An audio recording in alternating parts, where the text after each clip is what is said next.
Grant funders often place higher value on proposals that involve partnership.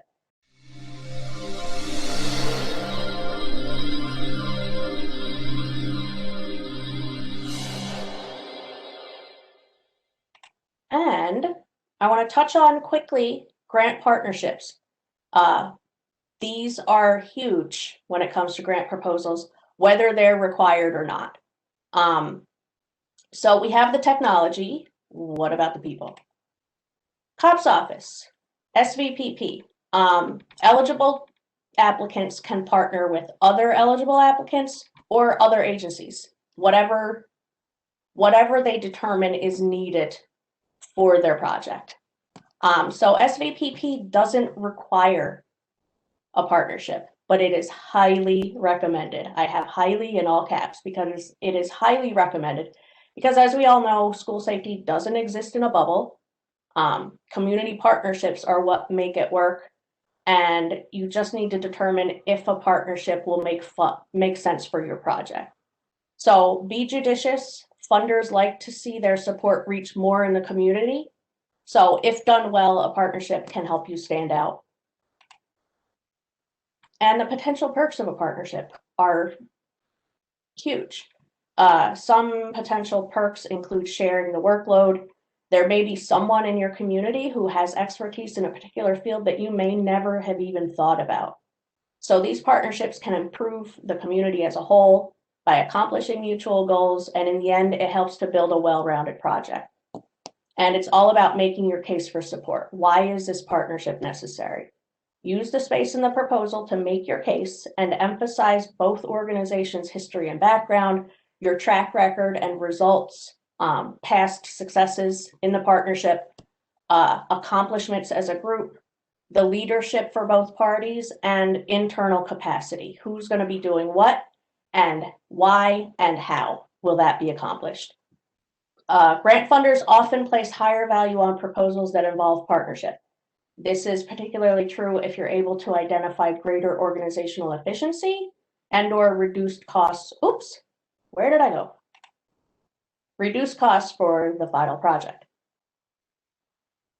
And of course, it helps you, and I say it 1,000 times, a well-rounded project. Robust, comprehensive, holistic, and well-rounded is what they're looking for. So establishing a team, you want to be purposeful in selecting project partners. Who shares your goals and priorities? Who can fill a unique gap? Do they do something unique that sets them apart from other similar groups? And do you have a history of working well together?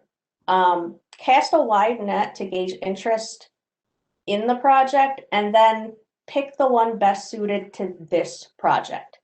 Just because you don't pick someone this time doesn't mean they can't be a potential partner in the future for the next grant application. And then plan an introductory meeting, give them a call, meet face to face if and when COVID is over, or do a web meeting. And then follow up with literature, offer and ask, what can you do for us and what can we do for you? And then aim to secure verbal commitment from key players. And then finally, loop them in before the program is fully planned. It's like planning a party.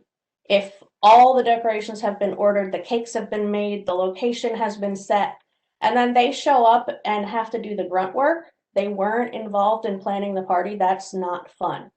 They want to have a say in the party. So this same is true for partners involved in projects. They want to have a say. Don't come to them with the complete idea all wrapped up and say, oh, we just need you for this one thing. They will feel underappreciated and undervalued.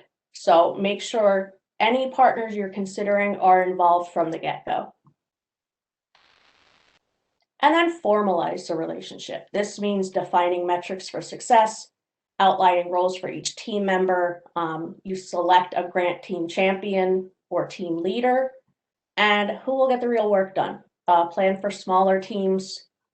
You know, the cooks in the kitchen saying can be very true. And then draft letters of support or memoranda of understanding. A letter of support is a simple one-pager They offer support for the project or the program, but they don't necessarily need to contribute to its success. This letter should include the official letterhead of the signing agency. And then MOUs are a little more official, usually 2 to 3 pages. They can include more than one party. And who are the parties involved? What are their purposes? What are they going to contribute? And SVPP requires at least letters of support from partners. So that while partnerships are not a requirement, if you do have partners, a letter of support is, just so you're aware. And finally, make the commitments. Pledge to regular stakeholder meetings, centralize access to information to keep everyone in the loop throughout the life of the project. And when key milestones are reached, congratulations are certainly in order.